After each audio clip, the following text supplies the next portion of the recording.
So both of you, Mr. Klaus Teuber, Benjamin, we are very glad to have you as a guest author at DAU Festival in Barcelona. Welcome. This is a very special edition, in fact, because of the pandemics. So we have to do as we can, and will be telemagic, right? DAU in Catalan means dice. And my first question would be that: do you like dice in games? Yeah.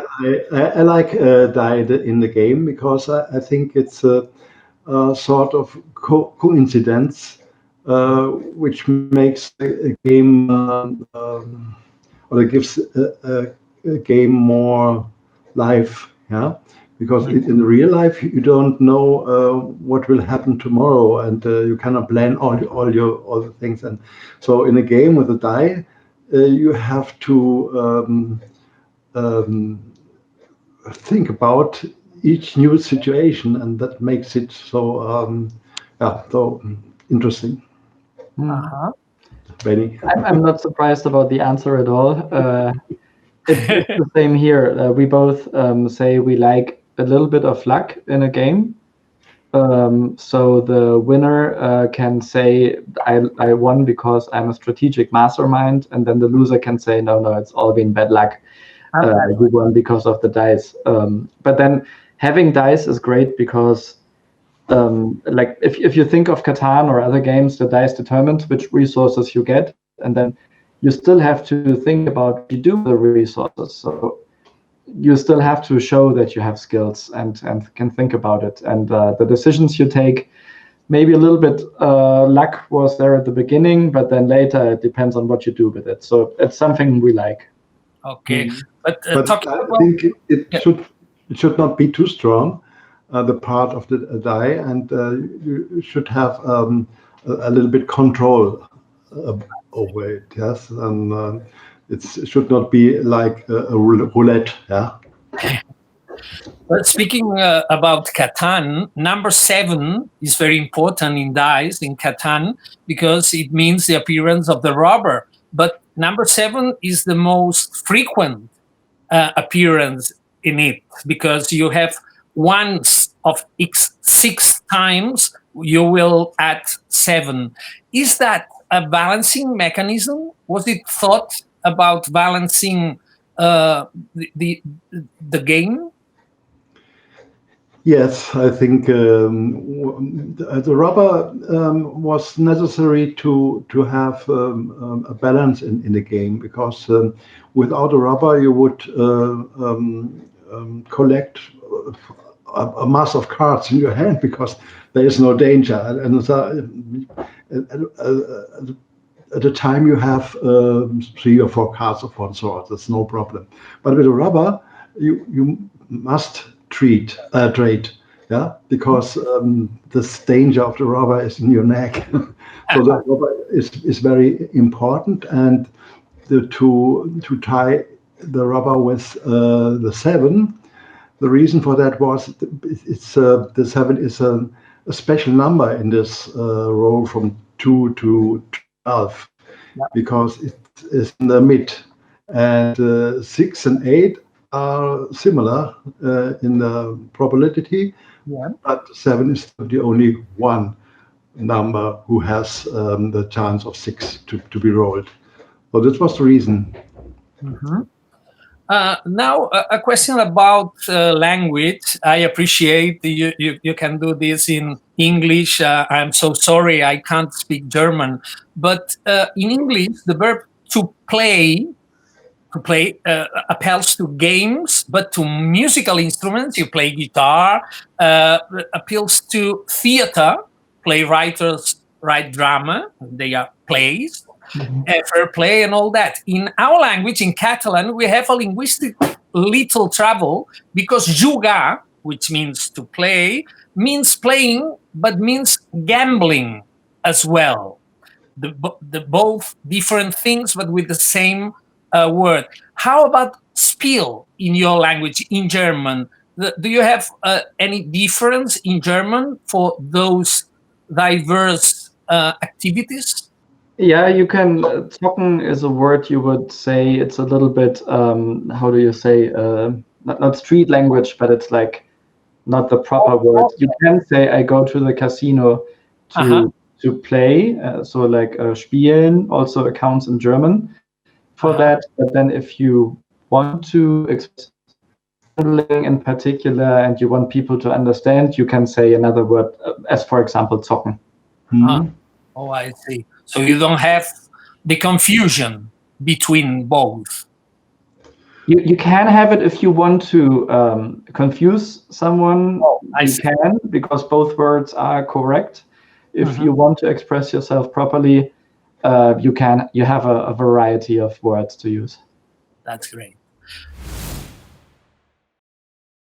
Okay, let's talk about some books and literature as well. I'm a writer, I love literature, but I was very, very fond of reading that Mr. Teuber's first game, Barbarossa, in 1988, was inspired not by a book, but by 3 books, a fantasy trilogy by Patricia McKillip.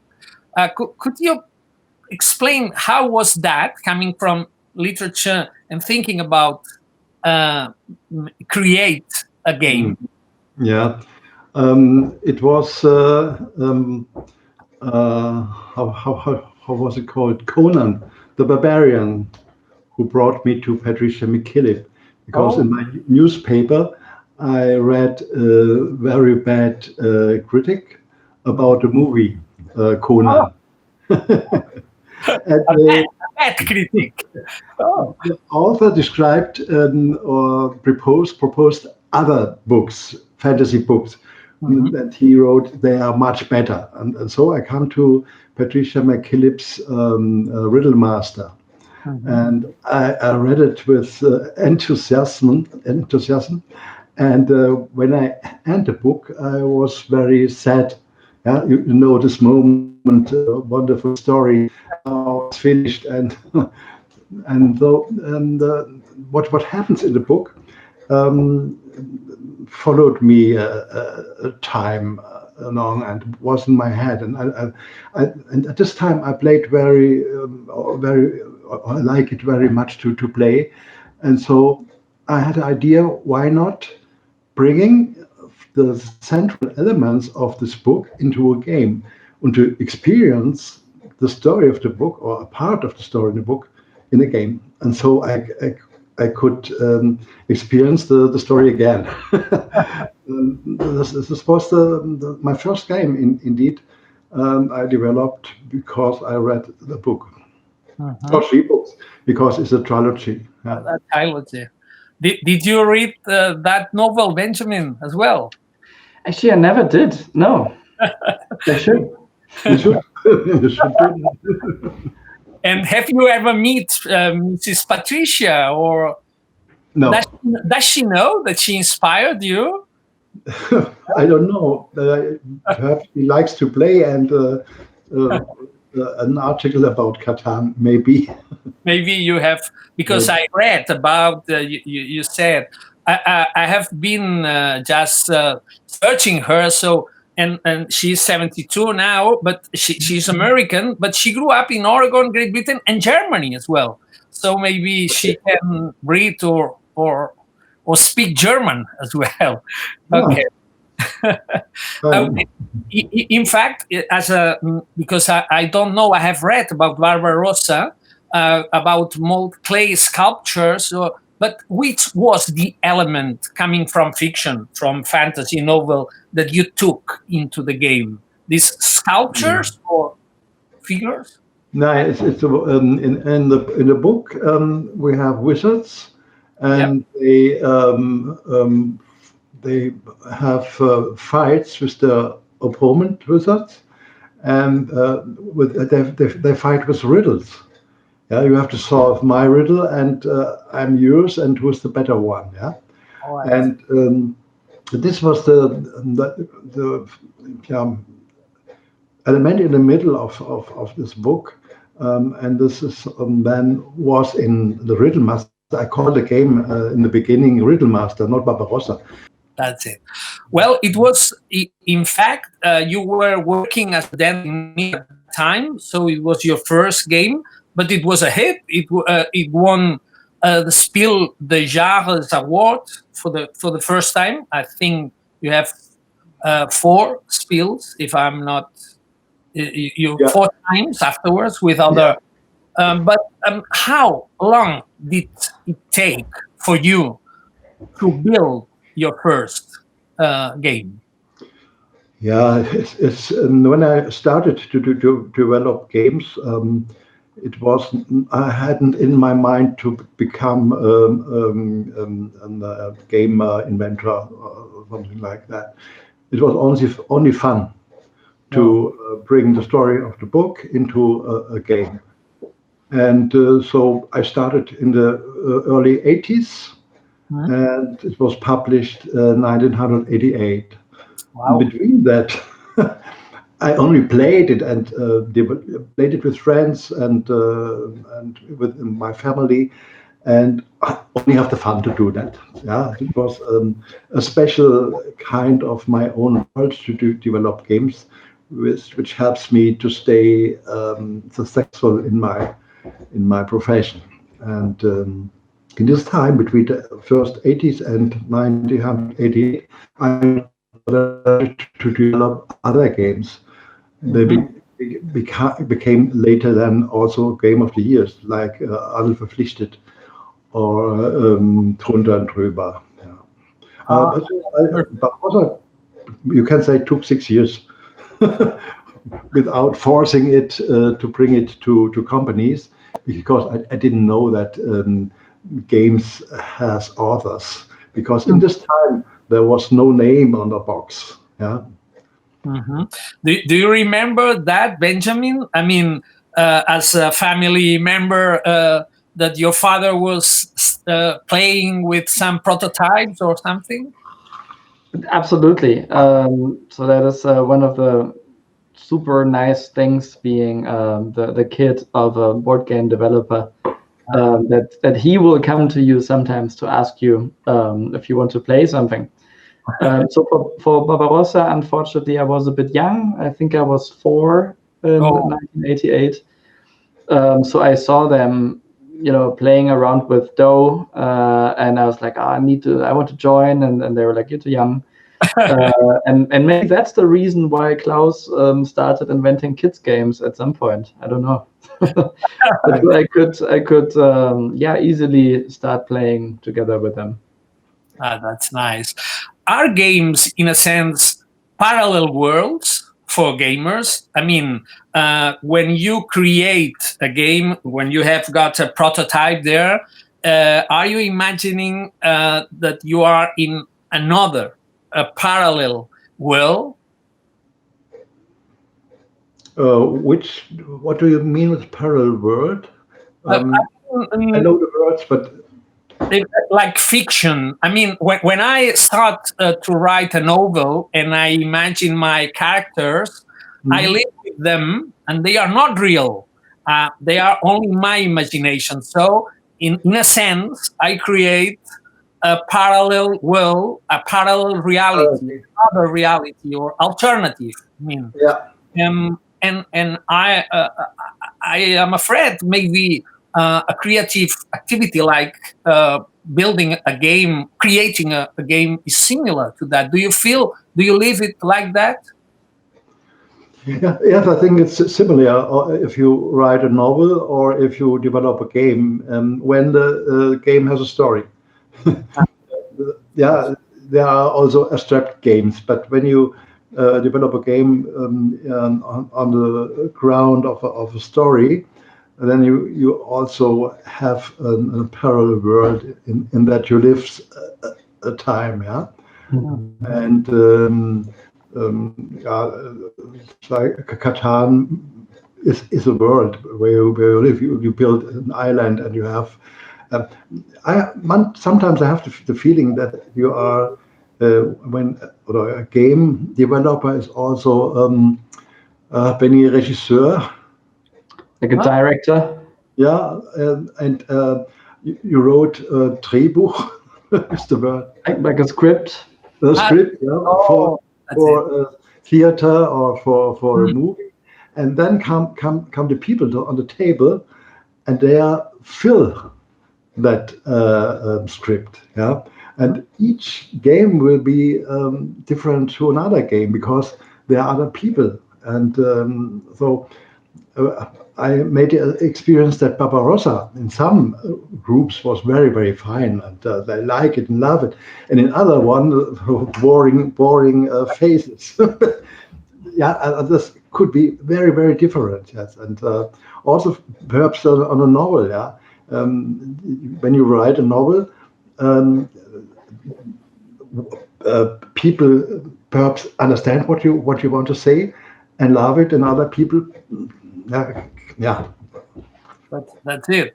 When you talk about scripts or theater, it's like gamers are the characters, in fact, that play or react what you have thought before for the game.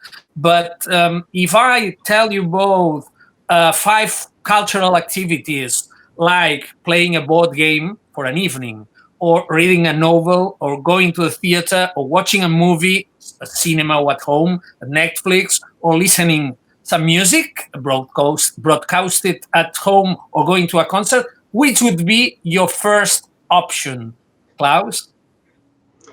Or when I have it's evening and I want to do anything of that. Yeah, okay, then it depends on my mood, I think, and on the situation. Sometimes I think I would like to look a movie or read a book. I do everything. I love everything, and I need the change. I cannot sit each evening reading a book or each evening. I think this is we have wonderful people. They made wonderful things for us, and I like it to change them. Yeah. What about you, Benjamin? Yeah, it's kind of boring, but I have to answer the same. It's I love doing everything of these, like go to a concert if there's no corona, of course.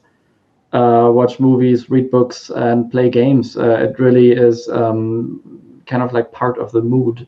But what I often experience that when you start doing it and then you really get into it. So I was just playing with my wife and her family this weekend, and we started to play Crazy Words, and we really got into it and played like 1.5 hours nonstop. And all really enjoyed it, even though nobody knew the game and nobody felt really like, oh, should we really play or shouldn't we rather talk? But then once you start it and you have a nice round, it's a wonderful activity to do. In fact, my question was a tricky one, because I pretended just to put at the same level to play and cinema, theater, literature, and playing board games. Of course, it's a cultural activity and people live like that. But maybe in Germany, this is quite clear. I don't know, maybe for your cultural environment, playing and board games are perceived as a cultural activity. Maybe in other places, maybe in other countries, it's not exactly like this.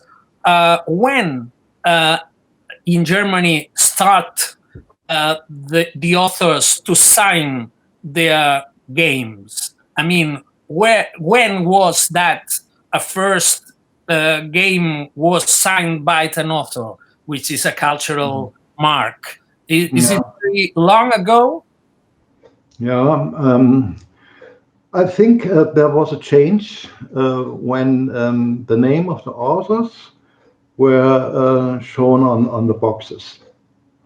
And at this time, people recognized, okay, there are men or women behind a game, like behind a novel or something else. Yeah? And then it started that people want that I sign my games. It was the change was in the 80s and 90s. In Germany. Yeah, and there was a lot. We have in Germany the SAZ, These are authors, board game authors, and they want to help the game help the authors to save their rights, and also bring games more in the cultural status, because there are a luck in Germany too. Yeah. I think the funny thing about that is that you were not to send Barbarossa to any company at first, because you didn't expect that there are board game authors, but that the company somehow does it. You didn't give it a second thought or something. But then, like, I think like Barbarossa and some other games in that time were the first ones who had the author on the box. Yeah. So I guess it was that time when it changed. Mm-hmm. So it was on more or less when you started, if you say the 80s, the 90s, so you were the first generation of authors, more or less, of games or signing your creation. I think the first one who did a lot for authors and also for the game is Alex Randolph. You know him, I think. He developed a bit Twixt, or in German Sagerland, a lot of games. And he has in this time much influence, much more than I had. And he was the one who brought Ravensburger to bring his name on the box. Oh, I see. Another tricky question. Have you, both of you, read any classical books about islands like Thomas More, Utopia, or Robinson Crusoe, or Lord of the Flies, or any novels about islands? Which one? Yes, I think we both. No? Yeah. I like these stories about islands to discover, and that's wonderful stories. This is also a movie. Benny, what was the name? TV show series with the island, the plane. Like Lost. Lost. Yeah. Island are very inspiring. But I have read, I didn't know that, but it's translated into Spanish even, that a German historical fiction author called Rebecca Gablet has, I don't know if I pronounce her name well, has written a novel based on settlers of Catan. How did you feel about that? That came from a novel. I asked her to do that. I have some imaginations about what happened with these first settlers when they settled on the island, and I met her on the Frankfurt book fair. Book fair, yeah. I think in 2002, and I liked her books very much.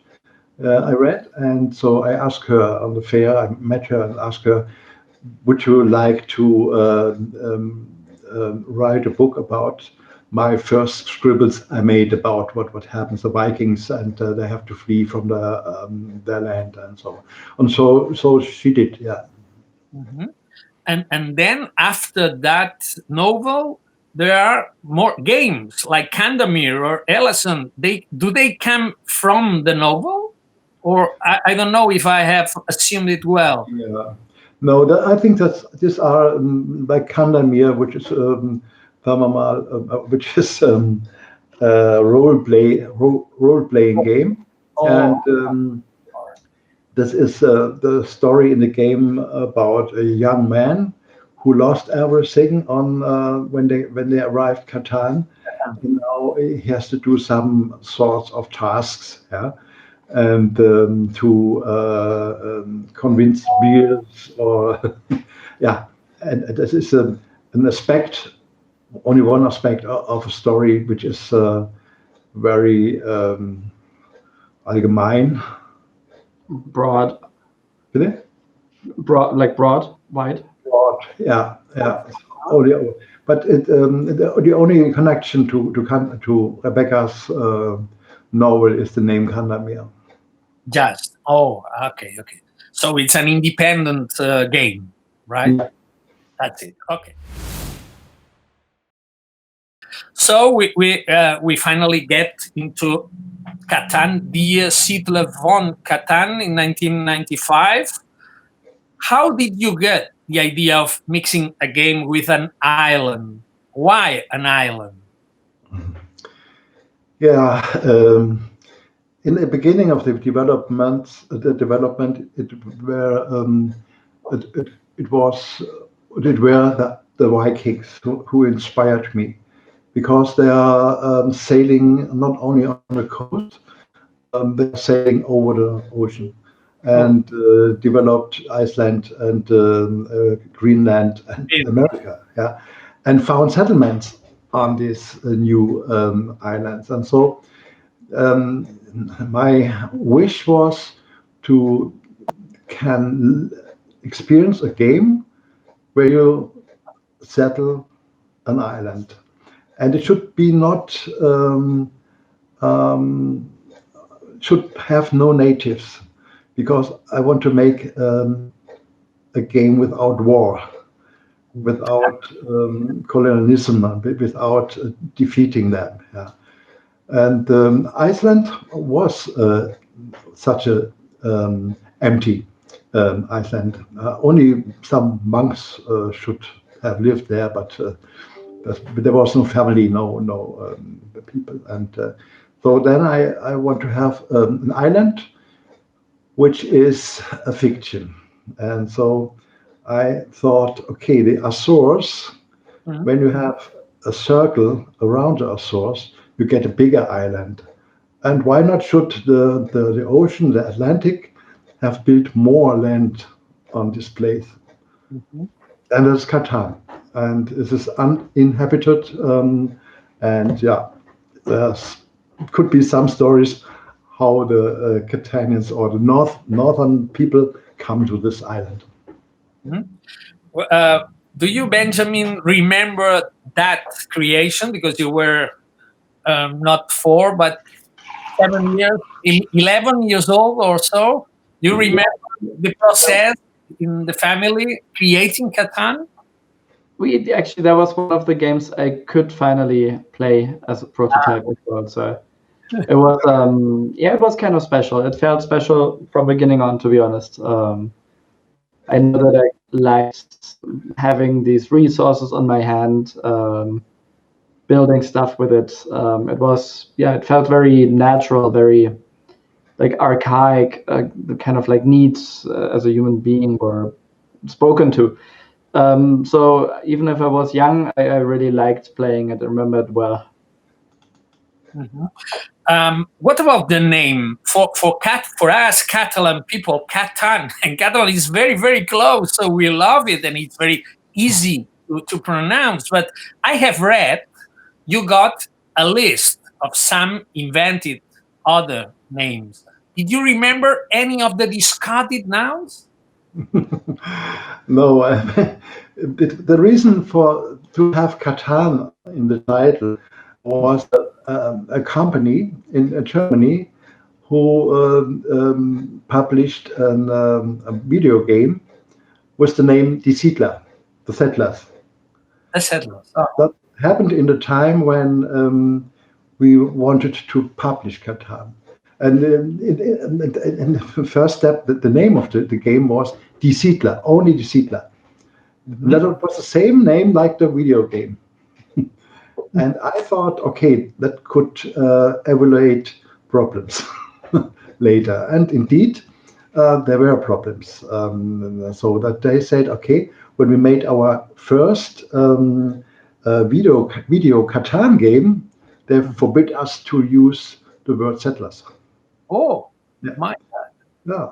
So our first Catan game, video Catan game, had the title Catan, only Catan. Like today, yeah. And before that, because I had problems with settlers for both games, and I made a list with a lot of names. Not a lot, but 7 or 8. Settlers, Siedler on Catan, Siedler, Ebora. I don't know. I forget his names because this. Yeah, I didn't know that Catan would have such a success later. Yeah, though it was only a list of development. But later I was very happy to have Catan in the title. Then today we have the games called only Catan. It makes no difference. It's a video game or an analog game, and so we had one name and no problems, property problems with this company. And it's quite easy to pronounce for everybody with the vowel A, which is said to be the most powerful and appealing and easy to remember. So it's a very, very nice name. But I have read that it was released in the States just the 1 year after the German version in 1996. So it was this version, the English version, was the first translation for Catan. Yeah, the first. Yeah, no, it was also published at this time in French. In French. In French and in the Netherlands, I think, 96. Yeah, because in the first time I handled this for myself with the companies. And later Cosmos did it. But I remember that France was the first country with America, also the United States together. And the United States. Okay. So, and how many languages by now do you, Benjamin, do you know? The most recent report I could read said about over 30 different languages? It's actually over 40 now. Over 40 by now. And let's talk about, let's update some other figures. How many copies have it sold worldwide? I mean, the whole Catan phenomena. So across all Catan games, like expansions included, it's more than 33 million. 33, okay. And about Catan-related products, when I read that there are a lot of Catan-related products, which sort of products? Other expansions, other games, or merchandising as well, you mean? No, without merchandise and without digital version, just analog.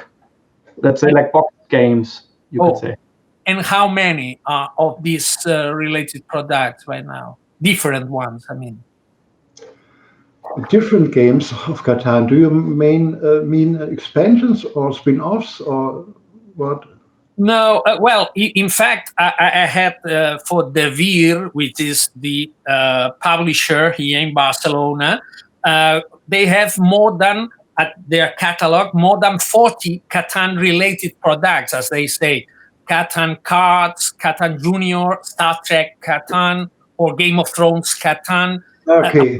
And 4 languages, Spanish, Catalan, Basque, and Portuguese as well. But I thought maybe there was a whole number for these diverse products. Yeah, I can't count that. Sorry. It's several dozens for sure. And already out of the program already, and we didn't really count it. Anything, it doesn't matter about the numbers, but who decides to add an expansion or a special product or a new version? It's how is the process of making this new version? You think about it, or maybe some publisher says you could do that with Game of Thrones, for instance. How does it work? Yeah, I think you can say something about licenses, something, and then we have also Catan games or other games without licenses. Perhaps the Inca Catan game, Rise of the Incas, and which I developed together with Benjamin. And this is it's not that we try to have a new game and now searching for themes or other. And so, but in kind of Inca, we read a wonderful story, article about this culture in South America and former cultures. The Incas were only the of a pure pyramid. Yeah. Okay, and it was a change of the cultures. Yeah, they rise and they decrease, and this was a very, very good fine theme. We thought to have that in a Catan world, which is a world of earning, harvesting, trading, and building. And did you work together with this Inca version with Benjamin? Yeah, and but we have also licenses, but Benny could tell something about.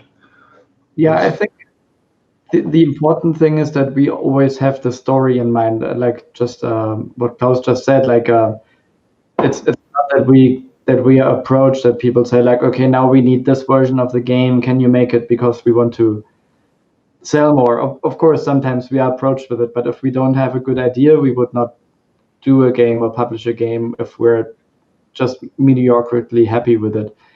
And Game of Thrones is a very interesting example because we were asked actually for a Game of Thrones license. So not Game of Thrones, not the movie one, but the literature one.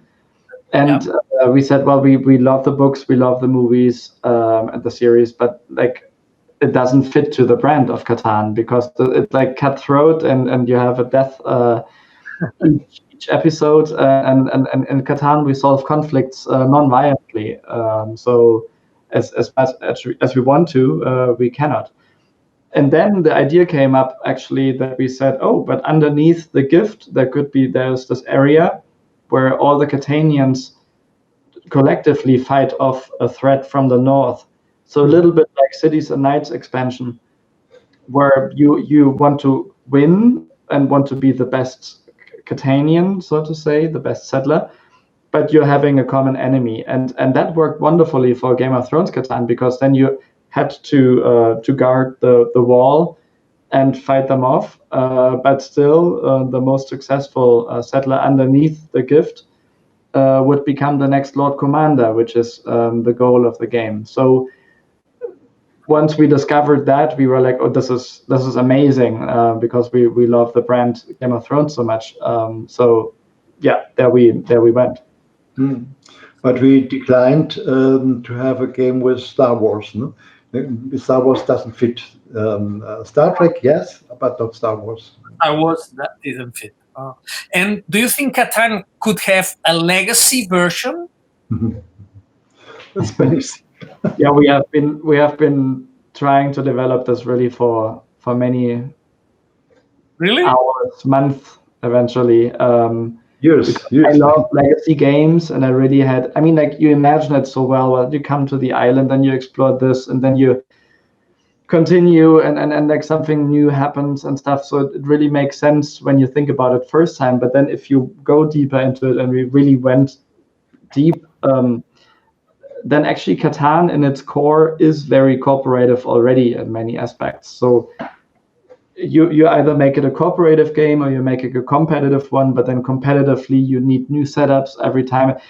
There are very many ifs. I could talk about this for hours now. So we kind of like put it on hold for a long time because we said we don't see an option right now. But within my mind in the back, there is still a little hope that maybe someday we'll have a nice version of it. I see. In Catan, one player's success can benefit others, as we say. And if you simply form a monopoly on one resource, you'll never win.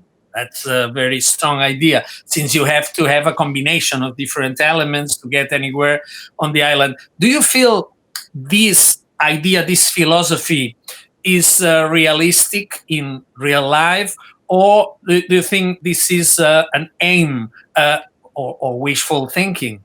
Do you think it can be applied to life?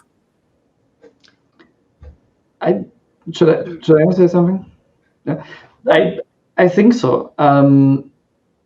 There are many. I think like developing a game enables you to send messages, just like an author. We realized, and we know it from playing games ourselves, that when you're like coming up with a finger and say like, we need to educate you here and there and learn this now, it's less fun in a game. So a good game, in our opinion, transports this moral, this knowledge, very subtle. And in Catan, one of them, in the background. Yeah, very subtle in the background. Yeah. Right. So in Catan, you kind of like have the trade and the cooperation as one element where we say you do benefit much more and much more long term if you have this cooperation with other players. So we had people who trade less, and then they just don't win as often, and they learn it through the game, and they're like, I need to open up a little bit. I need to trade cleverly. Also, like the social aspects of the game is very important. Of like complaining a little bit here and there, and being like, oh, now why don't you trade with me? Why do you trade with him? He's leading. So all these aspects are really important. So I would say it's a clear yes. Trading and behaving cooperatively really helps you in Catan, and it can be applied to life. So it is in our times. Yeah. It's the contrary. So that was Trump does. Yeah. So I think in Catan you see the winners are the people who cooperate and not to cut connections. Mm-hmm. I have read that some of the great fans of Catan are people, very eminent enterprises like Mark Zuckerberg or Reid Hoffman, co-founder of LinkedIn, all this generation of people. But would you recommend to play it more to some politicians, or to which ones? We're kind of like with Catan, we try to never really honestly to transport anything religious or politically. So we're avoiding this in order to reach many people, and the reason is that we can reach more people through it. So we transport the message, and if the message is yes, trading benefits everyone and you create win-win situations, and if your question is that, then yes, I think in current days we see people getting more extreme, less cooperative, and we're like sad to actually experience that. So it's actually something that I would recommend to some politicians, to open up a little bit and learn that on the long term, not on the short, like maybe sometimes on the short term you do benefit more, of course. If you just take what you want, have it, then you have it. But the long term is what's important, and we strongly believe that these values are important. So yes, I would love to see, of course, that they like Reid Hoffman, as you mentioned, he seems to play Catan with the leading choices of people he hires for the company, because he knows all of them are good in what they do and have experience in what they do. But then the last little thing is like seeing them playing, and that is something you learn more about the person in a good board game in an hour than maybe if you know them for a longer time. Yeah, but we had some Catan games which are connected to an environment, or a better environment. Oil springs perhaps, and where you show that you have you in a field of interest for oil, but also of interest to save nature. Oh, I see. So the balance, and the other one is not crop trust. What was the crop trust? Yeah, crop trust, yeah.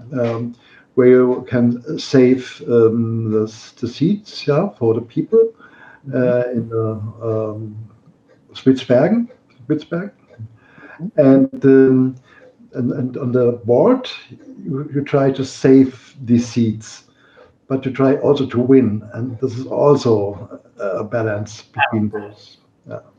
Well, I would like to ask you, what does a regular player requires to win at Catan? Strategy, imagination, inventiveness?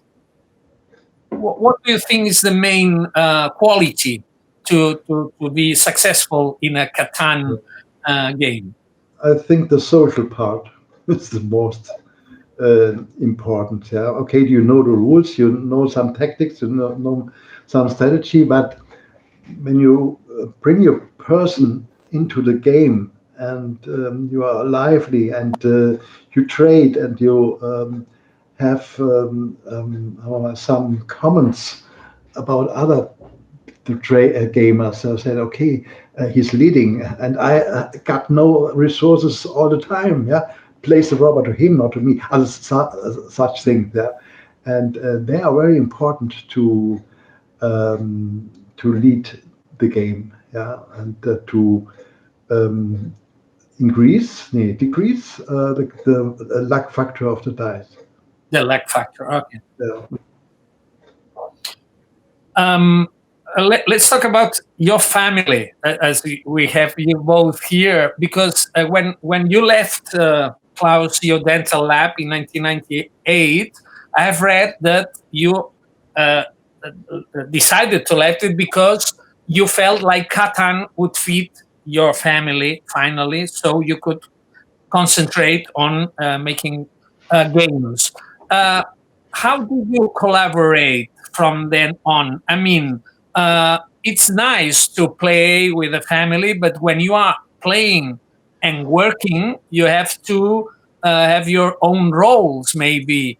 How is a normal way of collaborating since that 200 or 1999 on? Yeah, I don't. I find it was a great luck for me that first my son Guido had interest to accompany me in the company. I remember when I was walking with him in the fields, and we talk about Catan, and then I said in 2002, I think, or 2001, okay, I need someone to help me. I'm alone; it's too much work, and the company's asking me for a contract, and I will have one. I need one, yeah. And then Guido said, okay, why not me? It was a wonderful moment, and it was a wonderful moment too when I think 10 years later, Benny, after his studies, also had interest to come into the company. Yeah, you can tell about that better, Benny. How did you what did you study, Benjamin? I studied psychology on a bachelor, and then European business master in London and Berlin, and actually had some work experiences that stories would fill hours, because there were some rare ones and really interesting and funny ones. But yeah, after having worked in other companies for a while, I realized that rather than working in a consultancy or selling something that I don't really believe in, I really wanted to do something with a purpose. And Catan is a purpose for me because the values are so good and important. And then working with a family, of course, you think about it maybe one time more than in another company, because of course you're close, but we already did get along very well, so I wasn't doubting this. And now that I worked 10 years in the company, I realize that that it actually made us even closer. So like we I think you need some rules, like you of course have sometimes dividing opinions, and then it's important that you treat each other with most respectful ways possible. And if you do that, then working together is wonderful, not just in the family, I guess like everywhere, of course. But for us, it's really, like a huge lucky thing, and I still enjoy very much working that way.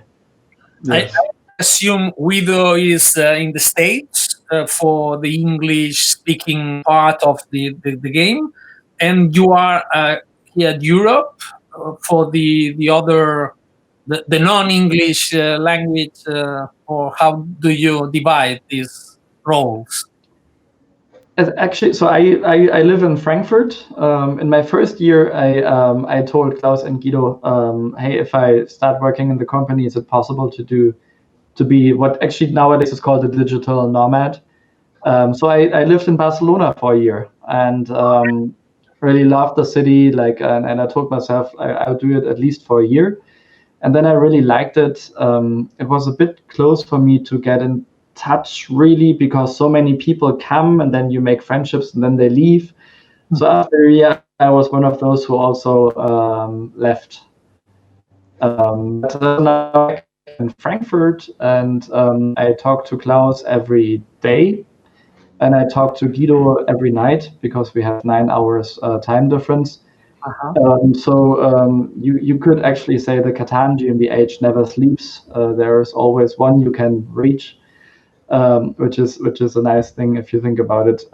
So actually the roles aren't absolutely strict and clear. It's we also have like a COO who is also a very good project manager, and we all kind of do everything. So we always keep saying reach one of us, and we'll kind of like ask between us who will do it mostly. But if you want to say it very generally, then Klaus is 100% developing, Guido is 100% project management, and I am currently, I think, 80 project management and 20 development, even though I would love to carve out some more time for development in the mid to long term. And I think your wife, Claudia, is testing new games again with all the time. Is it so? Yes. She accompanied me from the beginning, and she likes very much to play games, but she doesn't like to work in the game. So sometimes she says, "Okay, I want to play, not to work." It's right. And then she leaves our table because. So I think this was one reason that my games were successful, because I tried to reduce them to a core that are not so complicated, and you have then that you have the feeling, okay, I'm playing, I'm not working, just now. Nice. Yeah. From that Barbarossa on, how many games have you created? How many games by Klaus Teuber? I didn't count. I think what is an expansion, a game of Catan. My Seafarer has his own elements, sure, but it's has the base game. You need a base game, and City at Night had more ideas, but is it an own game for himself? And it's very difficult. I think with all the expansions and everything, there are more than 150 perhaps, and without expansions, then it's less than 100. Something like this. Okay. Then I would like to talk about two main Catan universe visual concepts: hexagons and resources, these 5 resources.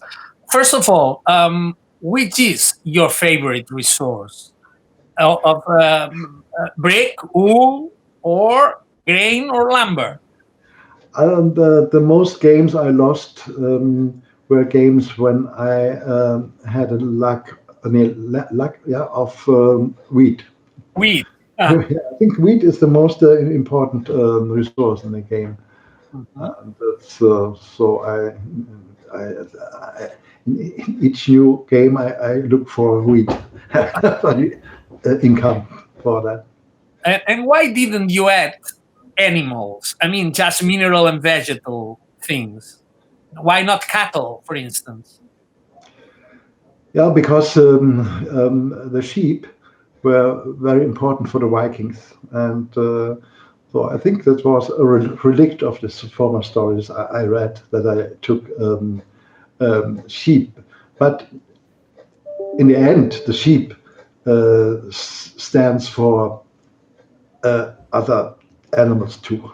Yeah? Oh, yeah. Also, the wheat is the symbol for all food. Yeah.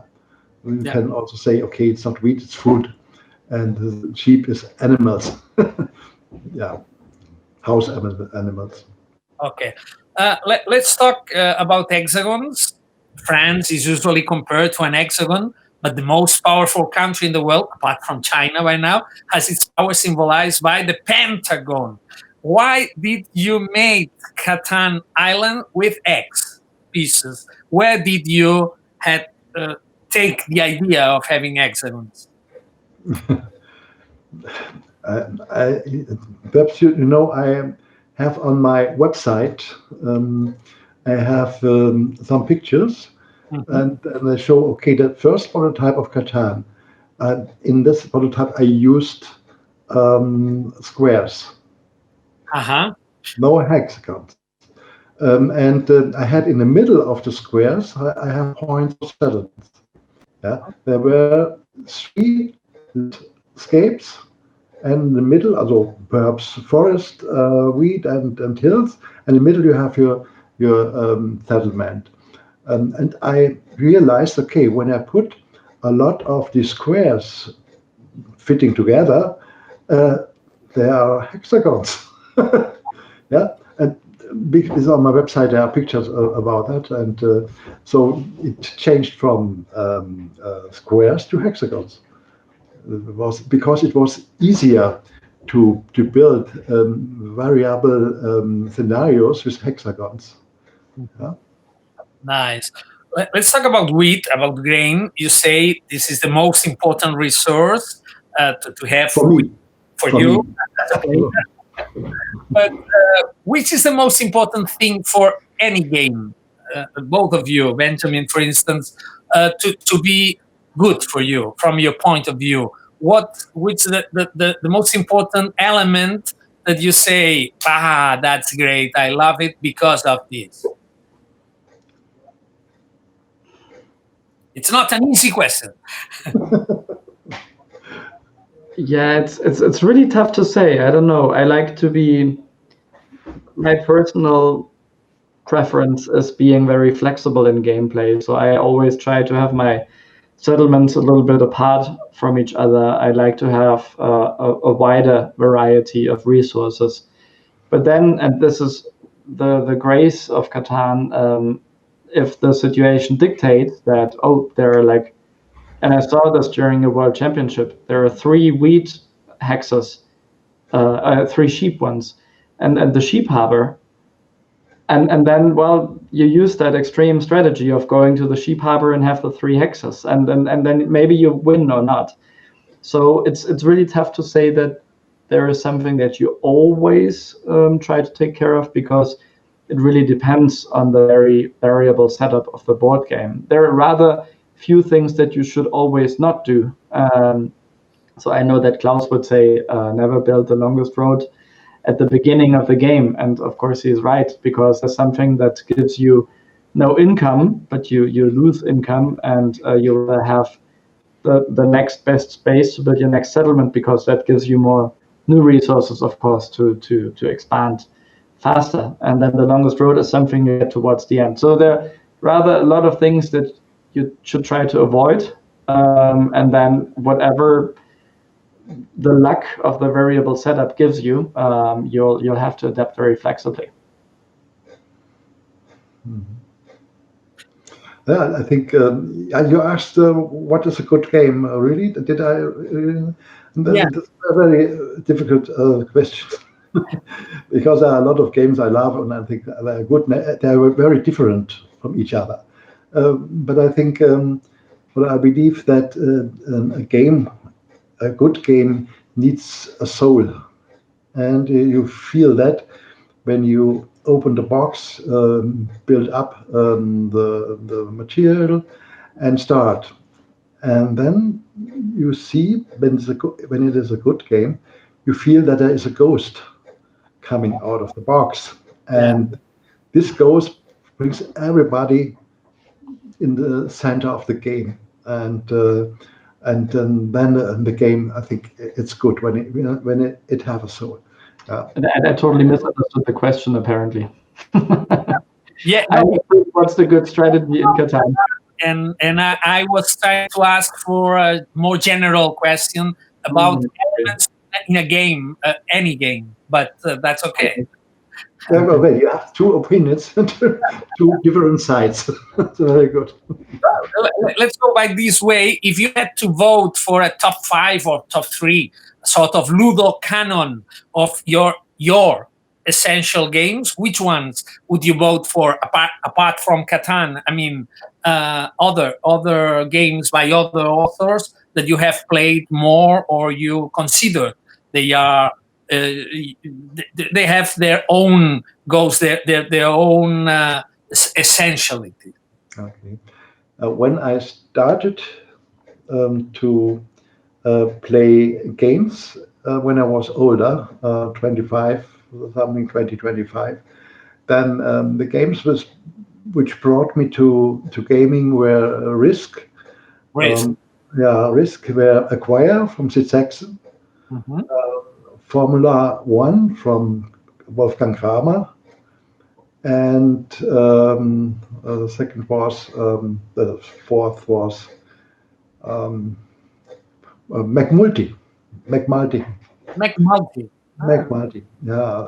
And these games I played very, very often with friends and with my wife, and I think that was a time where I played the most games in my life. We are talking about the 70s or the 80s? I'm talking about 70s, 80s. Yeah. And what about you, Benjamin? Talking about this century more recently, which are your favorite? It's really it's tough to say. People ask us this question again and again, and each year I actually really say that I love a new game currently. I think some fallback options are obviously always Risk. I'm playing the Legacy Risk with my friends for years now because we rarely meet.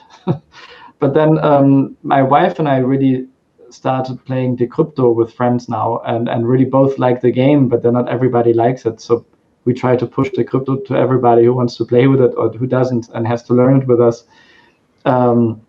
I generally really like the games that the jury Spiel des Jahres in Germany votes for. I think they often have a good pick in presenting something new. And very generally spoken, it's tough for me to make a top 3 or top 5, but generally spoken, when I play privately, by now I very often play on the lighter side because in my circle of friends, not many play a lot, which is good, I guess. It's not all about gaming all day. But then sometimes when we go for a weekend of gaming or something, I also love the Civilization. That my longest game took like 14 hours. It's so like you really go deep. So yeah, all sorts of games. That's good. Let's pass to Brick, a resource to build, the most constructive resource of Catan. It makes us think in Monopoly, a game to which Catan has frequently been compared. being a modern version or an evolution. As you know, the Washington Post hailed Catan as the monopoly of our times. Other places like Wire called the monopoly killer, which is nobody kills no one. Lots of games there. But what's your opinion about Monopoly? Have you played much, Klaus? Yes, when I was 15, 14, and this time I played it with friends, and I liked it, but it was not a game which brought passion in my heart to play it, because sometimes it was very, very long. It took a long time until there was a winner, and sometimes there was one who lost in the early moments. So I like it much. I like it much, but it was not my favorite game at this time. What And about, later, what about you, Benjamin? It's tough to say. Like I haven't played a Monopoly till the end.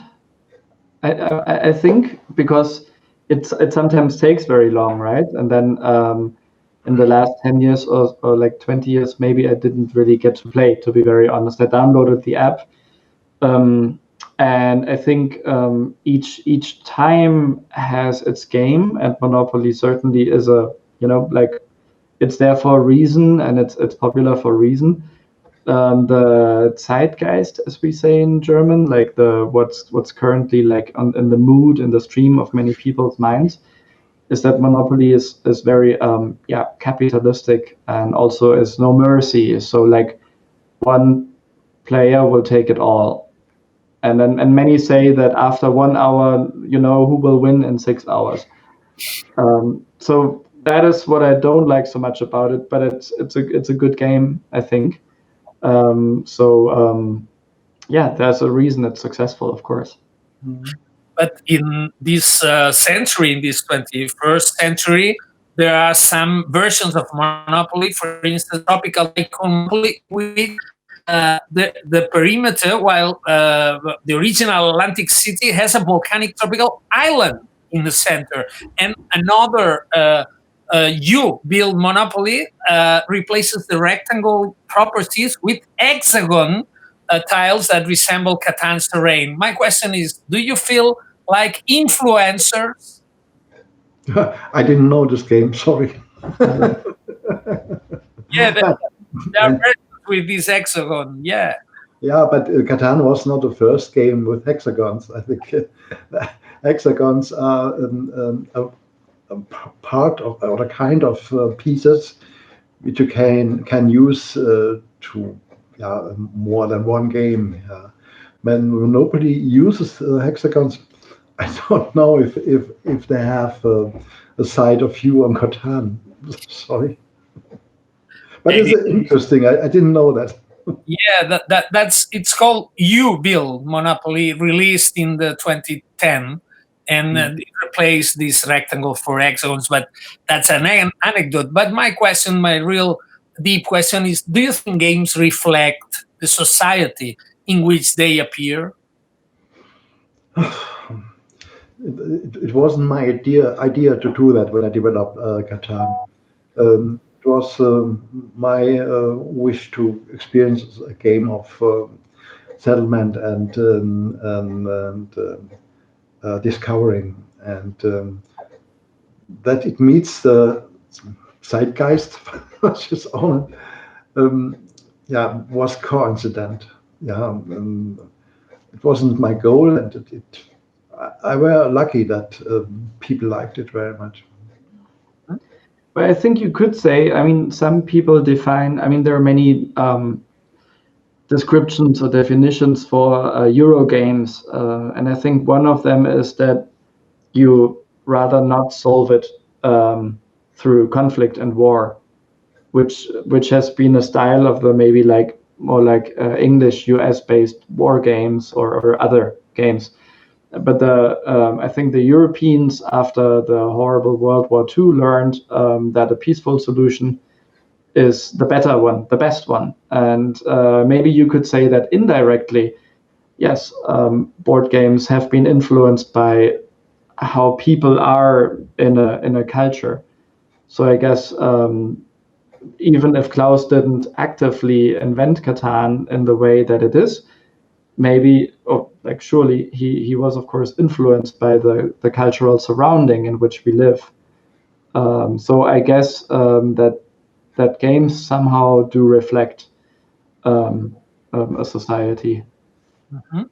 Let's go to wool to sheep. By now we are going to the end, but I have thought about this sheep, this wool, and board games are supposed to be more common in winter, so to speak, here in Barcelona at least, or in it's said sometimes that in northern societies people plays more plays more board games because the weather is bad, so they have to stay at home and they play with their friends and all that.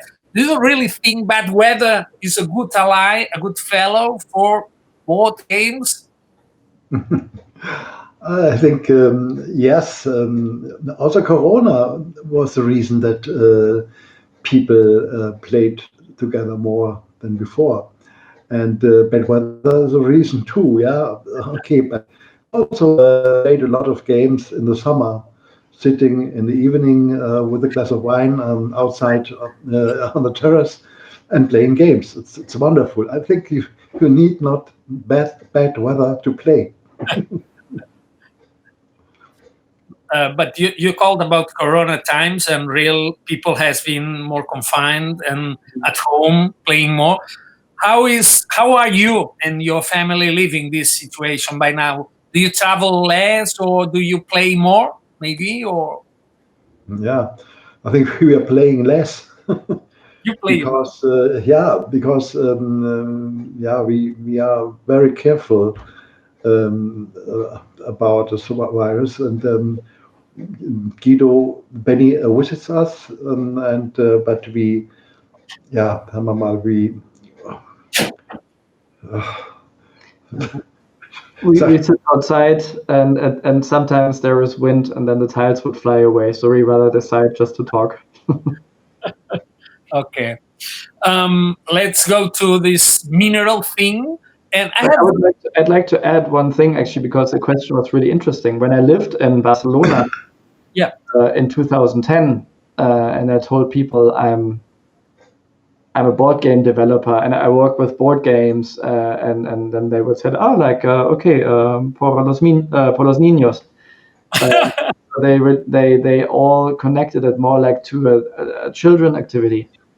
And I realized that has changed. So now the weather hasn't changed so much. Well, we have climate change on top of everything, but yes, so the weather hasn't changed so much, but the culture has also changed. Like people more accept it as an adult's hobby, and something nice to do, also with 4 adults sitting on one table, not just kids. So I think, as Klaus said, maybe sometimes it's somehow dictated by things that make you stay in rather than go out. But then on top, of course, the culture must be set for board games, and we have seen it with Catan and many cultures and across nations, and very different ones, from South Korea, Japan, to Australia, to all the Spanish market, to, of course, like European markets, that once a culture starts and more people start playing, it becomes something which is woven into the cultural fabric. Of course, that question about weather was about our prejudices. That now we are. I think it's a change of perception about games like a cultural matter. So this DAU festival is a festival which is the same than theater, music, or literature festival, and we start to talk about with authors. Game authors, which is a new thing, a very new thing in our environment. It's not like in Germany. But of course, we had the prejudice of, well, it's sunny, so we go outside and we'll play at winter when it rains, right?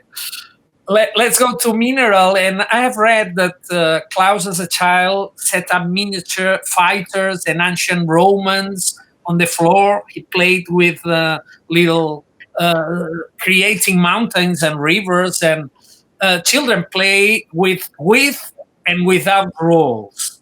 That's clear. Children play with everything. But my question is, do you imagine a board game without rules, with no rules, or rules are the essence of a game? Yeah. When you mean a board game, you need rules. Yeah. When you mean games, when people or children play on the street, role-playing games, or they hide or they run, I think this is a free gaming. Yeah. Both are games, but a board game needs rules. I would say people with bad tongue, many say that Germans prefer games in which the more rules, the better. We need rules to have fun. I guess it's not necessarily true, and it's of course stereotyped. I agree with Klaus very much. You need rules, of course, because you need some sort of like guidelines in a board game, how it's played. You can, of course, do whatever you want to, but then you will get a lot of fight. So having some rules is necessary and good, unless the game itself offers some variations in which rules are not needed. And one great example, what we really love playing, it would be among my top 5 maybe at this point, is it's called Stille Post Extrem in German. And Stille Post means I whisper something in your ear, you give it on to the next one, and then to the next one. And that's the same system, just with painting stuff. And then the next one guesses, and then that person paints and guesses paint. And it's just fun. And I've never played it with points or something. Like, there's never a winner, but everybody has just great fun of how ridiculous things are painted and guessed. So I guess it depends on the group and what the group wants. Mm-hmm. Talking about painting, which is your favorite color when you start a game and there are diverse colors, green and yellow or red? Do you have? Yeah, until Benny was 7, my favorite color was yellow. Yellow. And then he said one time, okay, I want to have yellow. It's my favorite. Since then, I play with blue. So yeah, I still can't remember this, but if he says so, and I think the question is answered then, so yellow is mine now. That's great. How many board games do you have at home? How many? Benny, you are the master of cellar. That was one of my first job titles. Yeah. I don't know. We have a huge room, and to be honest, we have more games than the room can carry. So we always give a lot of games. We must give a lot of games away because the space wouldn't be enough. At home, my wife said, okay, the IKEA shelf, and I have 8 of those spaces, of these rectangular ones, that I may fill with board games. And the rest is in the basement or somewhere. So like it's tough to count. I never really counted, to be honest. Yeah. I have a lot of my former games when I was younger or when I was a young adult, and I would never give them away. And then I have games also I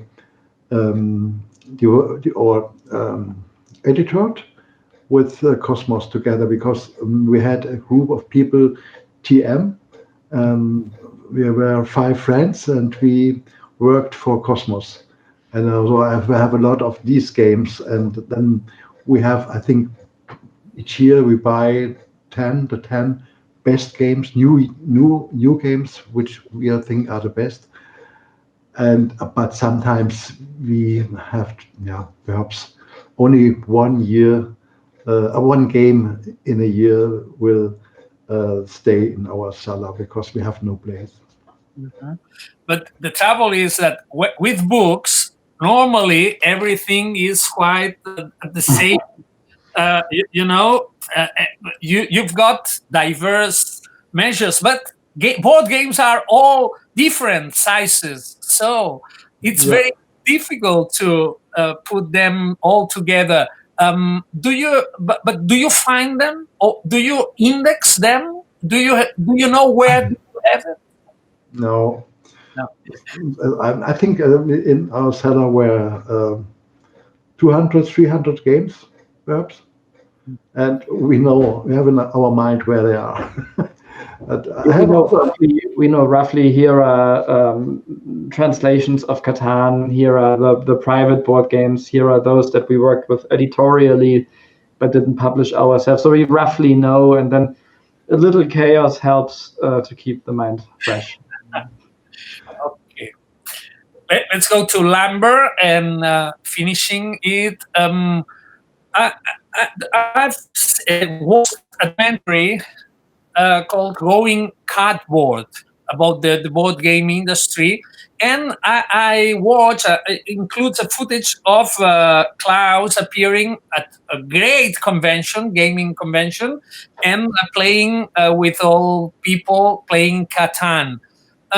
You are a gamer, you both are gamers and game builders, in fact. Which is your relationship with game fans or gamers, with players? Do you usually go to those big gaming meetings? yeah, we visit Essen, the Spiel in Essen each year.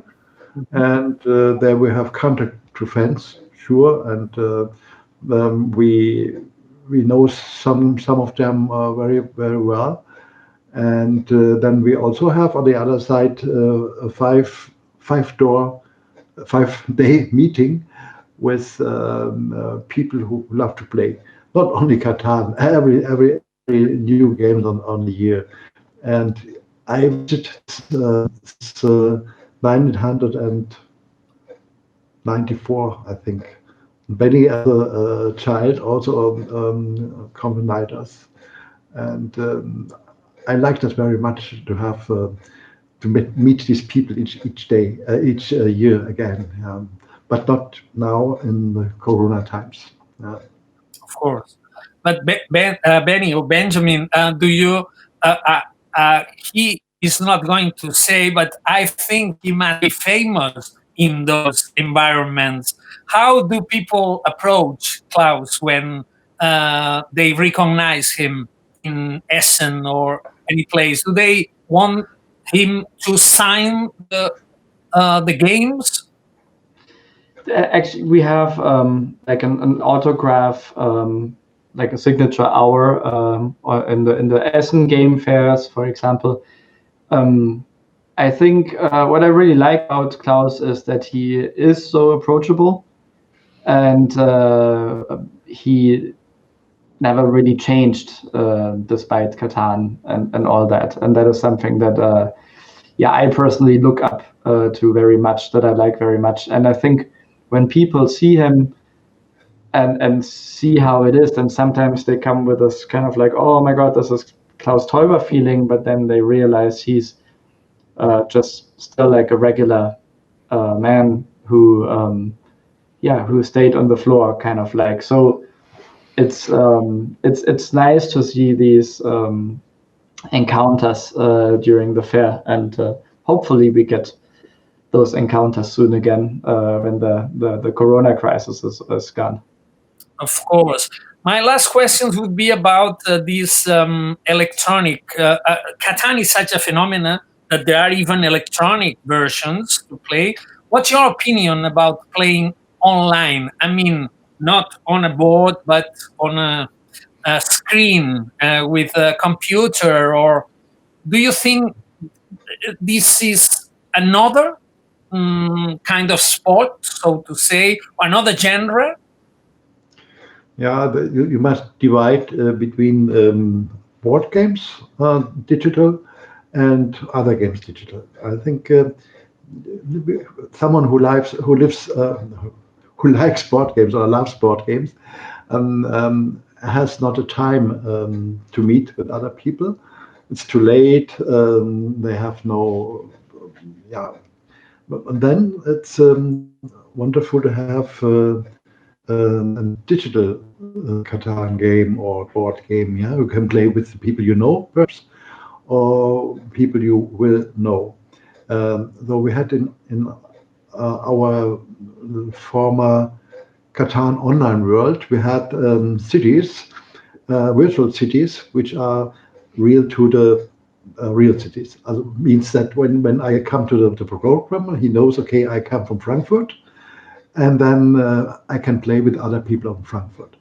And the people now made events, analog events, and they want to see the people in reality.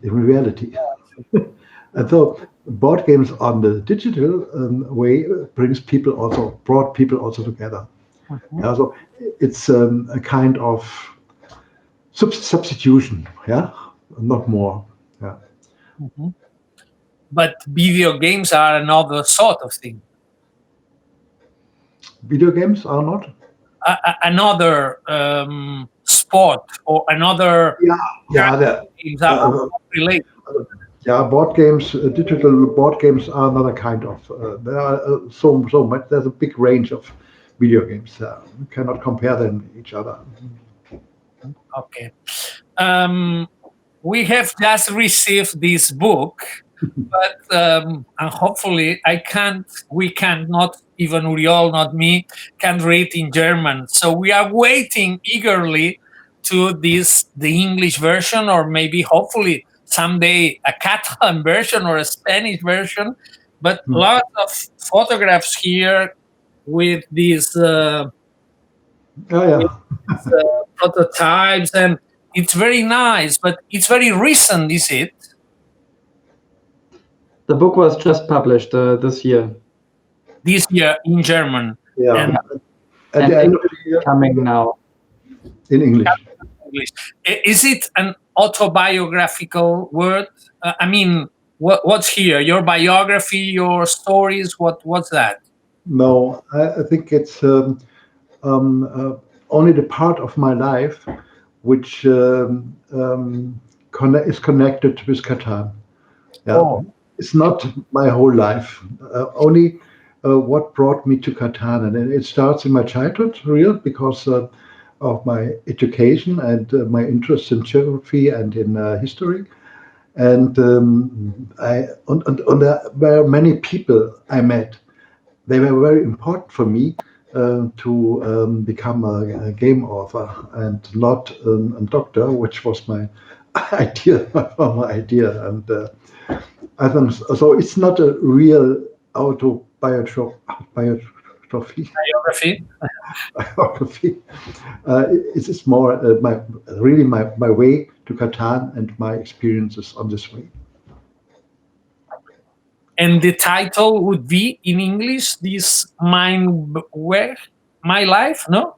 I think in German means My Way to Catan. My Way.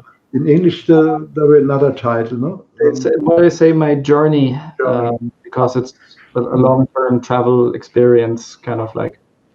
Okay. So, thank you very much for your time. Congratulations. We hopefully meet someday here in Barcelona. As Benjamin knows, it's a very sunny city and very amiable city. We would like very much to find that DAU festival someday, but this year, this special and strange year, we'll make this festival thank you to technology. So I am very glad to have the opportunity to talk with both of you, and as a guest author at DAU's festival, I congratulate. Thank you very, very much for your time. Thank you very much. It was a pleasure. All the best with DAU.